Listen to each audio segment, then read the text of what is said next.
that House impeachment report that came out about Joe Biden. It may have cited yours truly, some of the early work that I did on Hunter Biden's hard drive, but nonetheless, I would say that I am going to be an outspoken critic of House Republicans for dropping this report so late in the game, like I said, with evidence, with documentation that we've had now for years, but also on the heels, of course, of that, what I would argue was a botched impeachment hearing with Jonathan Turley and other witnesses. But even this one isolated incident aside, the issue is that House Republicans are content and okay with writing strongly worded letters. We'll be on the other side of a Marxist takeover in this country, and House Republicans will be 2 years late writing a strongly worded report with, sure, a lot of evidence, again, it's probably 2 years late, about how we lost the country to Marxist overlords, probably named Kamala Harris and Tim Walz. More on his Chinese Communist Party ties in just a second.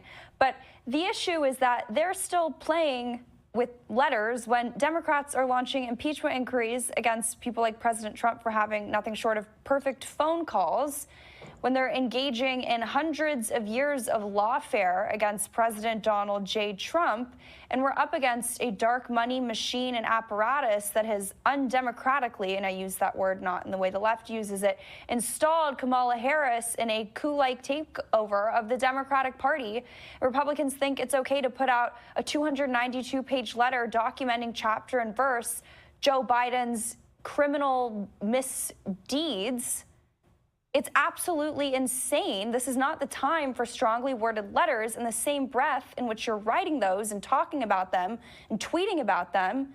You're funding the very same agencies that you're allegedly doxing in this letter for covering up Joe Biden's crimes, whether it's the State Department, whether it's the Department of Homeland Security, whether it's the FBI, and I'd put probably 2 dunks on the State Department because they're also continuing to give aid to Ukraine, which, like I've always maintained, is just taxpayer-subsidized bribes because Hunter Biden needed to have business and energy deals going on in Ukraine despite no prior experience in that sector.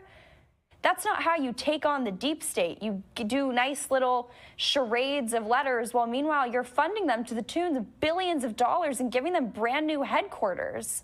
So much, I mean, it's the very same State Department that intentionally withheld documentation about Hunter Biden and his father lobbying Italians to get involved in some form of a Burisma deal up until 3 days ago. Oh, and meanwhile, they weaponized, what was it, over at the Department of Homeland Security, CISA, to say that any of us who dare to even talk about that narrative, that we were crazy conspiracy theorists engaging in misinformation. By the way, the same misinformation hoax that you guys are funding, DHS, FBI, DOJ, all of those, they're all the same, basically. They all serve one purpose, to serve as a Praetorian Guard for the regime. And by the way, you don't take down the Biden family, you don't take down the powers that be in this country with 292 pages of a strongly worded letter that, no offense, most of the work you copy and pasted from investigative reporters like myself and Raheem Kassam and Garrett Ziegler over at Marco Polo, who, by the way, are being met with their own form of lawfare. I don't see you guys stepping up to do anything there.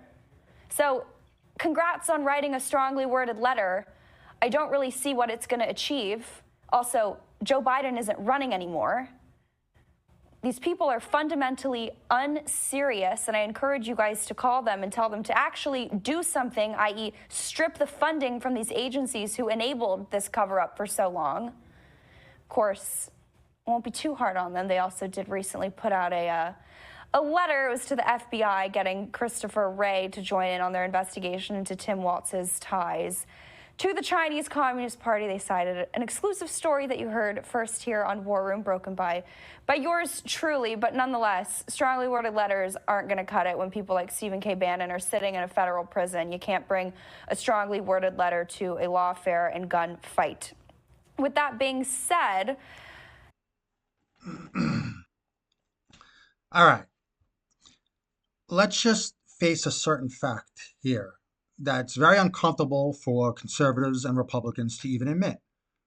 The United States is at present a dictatorship, a formerly benevolent one, but we've been a dictatorship since they killed Kennedy.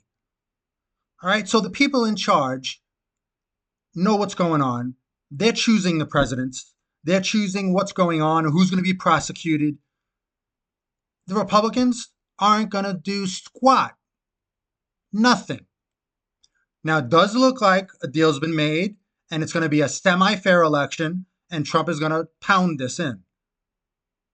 But let's just take the new building for the FBI. Trump even said, oh, that's a good idea. Get it? He has to make a deal with the deep state. People out there don't for a second think he doesn't. They just tried to kill him. And they could do it again without any responsibility. They just won't guard an entire building that's overlooking where he's having a rally.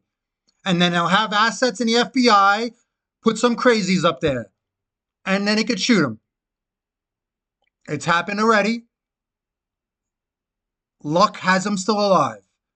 So that's a warning shot from the deep state, who probably wants him dead right now. So where are we right now?